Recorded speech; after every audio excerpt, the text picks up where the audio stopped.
बिस्मिल्लाहिर्रहमानिर्रहीम अल्हम्दुलिल्लाहि रब्बिल आलमीन। खुदा की लानत हो झूठों पर और मुफसदीन पर। दरूद बर मोहम्मद वाले मोहम्मद अलैहिस्सलाम। अस्सलामु अलैकुम वरहमतुल्लाहि वबरकातुहू। उम्मीद है कि आप तमाम साहिबान ईमान खैर व आफियत से होंगे। इज़ान ग्रामी, जैसा कि आप जानते हैं कि आजकल एक क्लिप अल्लामा जवाद नकवी साहब का काफ़ी वायरल हुआ है सोशल मीडिया के ऊपर, और हर ग्रुप में वो शेयर हो रहा है। और मुझे भी कुछ दोस्तों की तरफ से वो क्लिप बाकायदा तौर पर मौसूल हुआ है। उसके साथ कई दोस्त और अहबाब की कॉलें भी मौसूल हुई हैं, मैसेज भी मौसूल हुए हैं कि देखिए कि इन्होंने क्या कहा है और इसके बारे में आपका क्या नज़रिया है। तो मैं अर्ज़ करना चाहता हूं कि देखिए, मैंने उनका वो क्लिप सुना और उस क्लिप सुनने के बाद मैंने उनका वो जुम्मे का खुतबा सुना कि जो उनके यूट्यूब पेज के ऊपर मौजूद है। और वो जुम्मे का खुतबा जो रिसेंटली अभी जुम्मा गुजरा है, 1 घंटा और 32 मिनट का खुतबा है। और उसमें जब वो दूसरे खुतबे पर पहुंचते हैं, जब 1 घंटे पर तकरीर मुकम्मल हो जाती है, उसके बाद जब गुफ्तगू का सिलसिला शुरू होता है, तो उसमें पहले तो वो हुकूमत के ऊपर तनकीद करते हैं, उसके साथ साथ मुफ्ती मुनीबुर रहमान के ऊपर भी काफ़ी तनकीद होती है। फिर उसके बाद आगे चलकर वो पढ़ाई की अहमियत को उजागर करते हैं और इस हवाले से गुफ्तगू करते हैं कि यूनिवर्सिटी, कॉलेजेस, स्कूल के अंदर जो छुट्टियां चल रही हैं, ना स्टूडेंट को इसके बारे में कोई फिक्र है, ना हुकूमत को कोई फिक्र है। फिर उसके बाद वजीर आजम और सदर मुमलिकत के साथ होने वाली मीटिंग के ऊपर रोशनी डालते हैं और फिर उसमें बताते हैं कि किस तरह उलमा की तरफ से, कुछ उलमा की तरफ से बड़ी शिद्दत इख्तियार की जा रही है नमाज तरावी को कायम करने के लिए। और फिर उसके बाद आगे वो चलकर जो है एक जुमला कहते हैं कि तरावी भी मजालिस से इमाम हुसैन अलैहिस्सलाम की तरह है। और फिर उसके बाद जो है, यानी अगर इनके सियाक व सबाक को देखा जाए तो सियाक व सबाक तो ये बनता है कि जिस तरह आपके यहाँ नमाज तरावी की बड़ी अहमियत है, इसी तरह हमारे यहाँ मजालिस इमाम हुसैन अलैहिस्सलाम की भी बड़ी अहमियत हासिल है। मगर इसके बावजूद भी अगर किसी इलाके पर हुकूमत की तरफ से कोई पाबंदी आयद हो जाती है या कोई मसला हो जाता है या इलाके को कोई लोगों को प्रॉब्लम होता है, तो वो बंद कर दी जाती है। तो इसी तरह तरावी के जिसकी ना कोई हकीकत है सिरे से, ना ये सुन्नत है, ना कोई वाजिब है अमल है, ना फर्ज अमल है, तो इसके ऊपर आखिर इस कदर शिद्दत क्यों? और फिर आगे चलकर वो अपनी गुफ्तगू में ये भी फरमाते हैं कि इसके बाद में जो कॉन्सिक्वेंसेज आएंगे वो बड़े खतरनाक होंगे। और फिर उसके बाद जो ये बात करते हैं कि दोनों तरफ से जो असल मसला है वो सारा पेट का है। तो मुझे यहाँ पर अपने एक बहुत ही प्यारे और अजीज दोस्त शुजात साहब का, कि जो बहुत ही मज़ाहिया शायरी किया करते थे, वो फरमाते थे कि गर भूख का न पेट से रिश्ता होता, गर भूख का न पेट से रिश्ता होता, आदमी इंसान नहीं फरिश्ता होता। फिर जवाद नकवी साहब ने जो है वो जाकरों और उन मौलवियों के पेट के हवाले से बात की कि अगर इनको तनख्वाहें दे दें, हुकूमत अगर कोई सिस्टम बनाए कि इनको तनख्वाह दे दे, तो ये सारे जो है ठंडे पड़ जाएंगे, फिर कोई इतना शिद्दत इख्तियार नहीं करेंगे, लोगों को घरों से जबरदस्ती बाहर नहीं निकलवाएंगे और लोगों की जानों को खतरे में नहीं डालेंगे। तो इस हवाले से बात हुई। तो अज़ान ग्रामी, कुल अगर इनका सियाक व सबाक देखा जाए तो सियाक व सबाक तो ठीक है, यानी सियाक व सबाक के ऊपर तो एतराज नहीं है, हाँ, लेकिन जो इनका जाहिरी जुमला है वो गलत है, वो ठीक नहीं है, वो दुरुस्त नहीं है, वो नामुनासिब है। इन्हें जुमले, पहली बात तो मैं यहाँ पर यह अर्ज करना चाहूंगा, ये मेरा अकीदा है, शायद आपको इससे इख्तलाफ हो सकता है कि आपका नजरिया मेरे से मुख्तलिफ हो, तो मुझे कोई इससे एतराज नहीं है। तो बस जाने ग्रामी, मैं यहाँ पर यह अर्ज करूंगा कि इनको अपने अल्फाज की अदायगी के वक्त थोड़ा सा एहतियात करना चाहिए। और यहाँ पर भी और भी कुछ मकामात पीछे गुजरे हैं इनके, बाकी वक्तों में भी अगर हम देखें तो ये बिला वजह कुछ बातों की मुमासलत बना देते हैं, तो वो मुमासलत उन्हें नहीं करनी चाहिए। लेकिन उनके ज़ाहिरी जुमले ठीक नहीं हैं कि तरावी मजलिस इमाम हुसैन अलैहिस्सलाम की तरह है। मगर यहाँ पर रुककर पहले मैं एक बात और अर्ज भी करता चलूं कि कुछ लोगों ने इनके जवाबात भी दिए हैं, वीडियो रिकॉर्ड भी कराए हैं, और बाकायदा तौर पर कुछ लोगों ने तहरीरी तौर पर जवाबात जो हैं वो ग्रुप्स के अंदर चल रहे हैं। तो अब एक बात यहाँ मैं ये भी अर्ज कर दूं कि कुछ जो इनके एंटी हैं, जो इनके मुखालिफिन हैं, बल्कि वो इनके क्या मुखालिफिन हैं, वो तमाम उलमा और मराज ओज़ाम के भी मुखालिफिन हैं। तो बहुत ही नाशाइस्ता और रकीक तरीन जुमले और अल्फाज जो हैं वो बयान फरमा रहे हैं।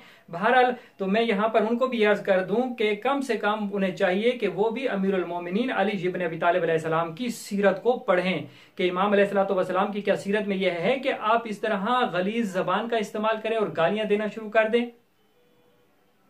और फिर जवाब वीडियो रिकॉर्ड वो करवा रहे हैं कि जो पहले तो किसी जमाने में पान को चूना लगाकर बेचा करते थे और आजकल पूरी कौम को चूना लगाया हुआ है, और मिंबर पर खड़े होकर जी, मैंने डिस्क्रिप्शन के ऊपर उस बंदे का लिंक डाल दिया, आप देख सकते हैं। मैं ऑलरेडी उसको पहले जवाब दे चुका हूं कि वो ऐसे लोग मिंबर पर खुद खड़े होकर जो जवाब दे रहे हैं इनको वीडियो, वो मिंबर पर खड़े होकर जो है कुफ्र इख्तियार करते हैं, कुफरिया बातें करते हैं और आइमा अतहार अलैहिस्सलाम पर झूठ बांधते हैं और खुद अमीरुल मोमिनीन अली इब्न अबी तालिब अलैहिस्सलाम की जात पर बदतरीन झूठ बांधते हैं, उनकी तरफ झूठी बातें मंसूब करते हैं और खुद अमीरुल मोमिनीन अली इब्न अबी तालिब अलैहिस्सलाम को भी नाउज़ बिल्लाह मिन ज़ालिक नकल कुफ्र नाबाशद दर्जाए कुफ्र और शिर्क में लेकर चले जाते हैं। तो आपको किसने हक दे दिया कि आप उठें और बात करना शुरू कर दें? पहले आप अपने गिरेबान में झांकें। क्या आप मिंबरों पर क्या कर रहे हैं? बल्कि ये मिंबर क्या है? लकड़ियों का गट्ठा है जिन पर आप खड़े होते हैं। तो भाई अगर उन्होंने बात की है तो वाकई आपकी रोजी के ऊपर तो लात आ ही रही है, आपका चीखना बल्कि हक बनता है, क्योंकि आपकी रोजी पर लात आ रही है। तो पैदाने करामी, मैं यहां पर यह अर्ज कर दूं कि उनके ये जो जुमले हैं, जाहिरी जुमले जो हैं, और उन्होंने जो मुमासलत दी है वो दुरुस्त नहीं है। मेरे नजदीक वो दुरुस्त नहीं है, क्योंकि मजलिस इमाम हुसैन अलैहिस्सलाम और नमाज तरावी, इन दोनों का जोड़ नहीं बनता, इसलिए कि नमाज तरावी असलन बिद्दत है और मजलिस इमाम हुसैन, अज़ादारी इमाम हुसैन अलैहिस्सलाम बिद्दत नहीं है बल्कि सुन्नत है, सुन्नत आइमा अलैहिस्सलाम है। खुद अगर इमाम जाफर सादिक अलैहिस्सलाम की जिंदगी के हालात उठाकर पढ़ लें या इमाम अली रजा अलैहिस्सलाम के हालात जिंदगी को पढ़ लें तो उसके अंदर मिलता है कि जब भी मुहर्रम का चांद नजर आता था तो इमाम अली रजा अलैहिस्सलाम के पांव मुबारक के नीचे नालैन नजर नहीं आती थी, और फिर इमाम अलैहिस्सलाम को कभी इन आयाम में मुस्कुराते हुए या हंसते हुए नहीं देखा जाता था। इमाम रजा अलैहिस्सलाम बाकायदा तौर पर अपने घर पर मजलिस और अज़ादारी का एहतमाम किया करते थे, पढ़ने वालों को बुलाया करते थे और खुद इमाम अलैहिस्सलाम जमीन पर बैठते थे, पढ़ने वाला ऊपर बैठा होता था और शोरा आते थे वो पढ़ा करते थे। तो पैजाने करामी, तो मैं यहां पर आपसे ये पूछूंगा कि उनका क्या मकाम होगा कि जो इमाम अलैहिस्सलाम के सामने बैठकर मजलिस पढ़ रहे हैं? क्या इमाम रजा अलैहिस्सलाम उनसे ज्यादा बेहतर तौर पर नहीं जानते थे अपने जद के हालात?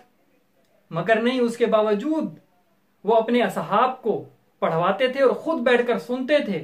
तो यहां पर आप भी सोचिए और ये पढ़ने वाले खतीब भी सोचें कि जब वो मिंबर पर बैठकर मजलिस पढ़ रहा हो तो क्या वो आइमा पर झूठ बांधता होगा कि सामने इमाम रजा अलैहिस्सलाम बैठे हैं? जाहिरी तौर पर तो आप अपनी मजलिसों में ये जुमला पढ़ते हैं कि इमाम अलैहिस्सलाम आए हुए हैं, यहां पर मासूमीन अलैहिस्सलाम आए हुए हैं। तो फिर आखिर इस जुमले के बावजूद, कि इस अकीदे के बावजूद जो आप रखते हैं, क्यों इन हस्तियों के ऊपर आप झूठ बांधते हैं? शर्म नहीं आती आपको? तो पैजाने करामी, मजलिस इमाम हुसैन अलैहिस्सलाम सिर्फ सुन्नत आइमा नहीं है, बल्कि मैं कहूंगा ये सुन्नत रसूलुल्लाह है।